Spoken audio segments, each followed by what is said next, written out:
sa luha at sakit.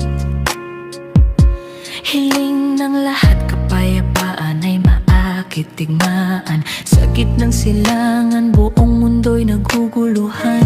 Hormuz Strait, daanan ng langis, lahat apektado tayo. Inflasyon sumiklab, ekonomiya bumaba, global supply chain nagulo. Paano na tayo?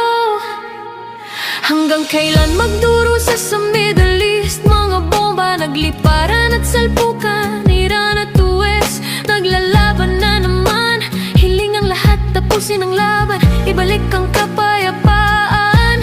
Hanggang kailan magpapatuloy ang digmaan? Nagbabawas ba ng tao? Kapangyarihan ay hangad, mga luha ang inosente.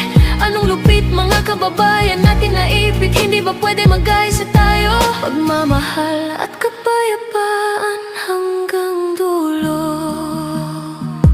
Magsama-sama, ipaglaban ang kapayapaan. Walang digmaan sa puso ng bawat mamamayan. Palaganapin ang pagmamahal sa bawat tahanan. Kapayapaan sa mundo, magkaisa, magdasal tayo. Pagkatapos ng digmaan, kimikal ang